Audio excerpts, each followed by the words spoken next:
जादुई पेंसिल। एक गांव में सुमित नाम का एक लड़का रहता था। उसकी उम्र लगभग 12 साल थी। वह अनाथ था। सुमित को पेंटिंग करने का बहुत शौक था, लेकिन उसके पास न तो पेंसिल थी और न ही ड्राइंग बुक। वह एक छोटी सी लकड़ी लेकर जमीन पर ही चित्र बनाता था। एक दिन जब वह चित्र बना रहा था, उसका चित्र देखने के लिए बहुत सारे लोगों की भीड़ जमा हो गई। लोगों को उसके चित्र बहुत पसंद आए। कुछ लोगों ने उसे कुछ पैसे भी दिए। सुमित पैसे लेकर बहुत खुश हुआ। उसने सोचा, आज ही इन पैसों से एक ड्राइंग बुक और पेंसिल ले आऊंगा। सुमित स्टेशनरी की दुकान पर जाता है। उसे वहां एक बूढ़ा आदमी मिलता है।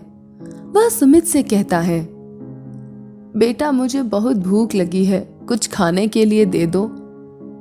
सुमित अपने हाथ में रखे पैसों की तरफ देखता है। उसके पास इतने पैसे ही होते हैं कि या तो पेंसिल और ड्राइंग बुक खरीद सकता है या उस बूढ़े आदमी के लिए खाना। सुमित स्टेशनरी की तरफ देखता है, लेकिन दूसरी दुकान से खाना खरीदकर उस बूढ़े आदमी को खिला देता है। वह आदमी खुश होकर सुमित को एक पेंसिल और ड्राइंग बुक देता है। सुमित पेंसिल और ड्राइंग बुक देखकर बहुत खुश हो जाता है और उस बूढ़े आदमी से कहता है, बाबा, मैं यही तो चाहता था। बूढ़ा आदमी कहता है, मैं जानता हूँ, इसीलिए मैंने तुम्हें ये दिया है। और ये जो पेंसिल है, कोई साधारण पेंसिल नहीं।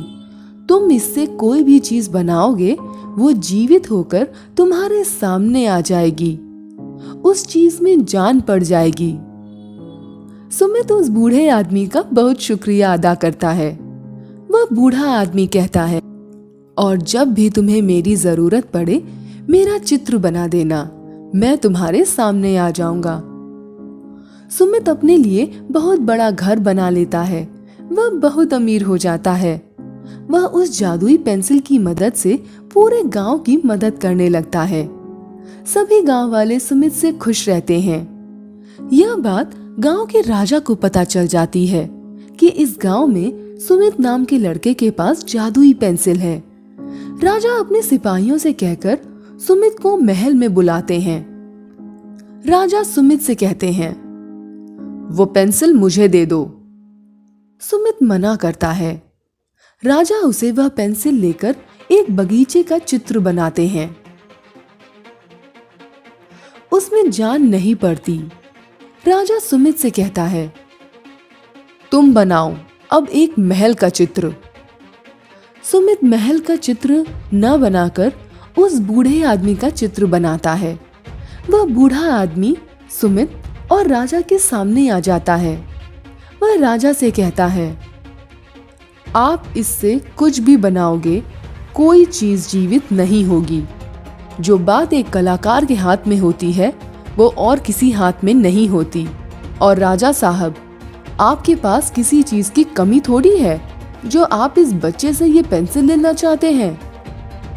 राजा अपनी हरकत पर बहुत शर्मिंदा होते हैं। वह सुमित से माफी मांगते हैं। सुमित राजा को माफ करके वहां से चला जाता है और अपना जीवन खुशी खुशी बिताता है।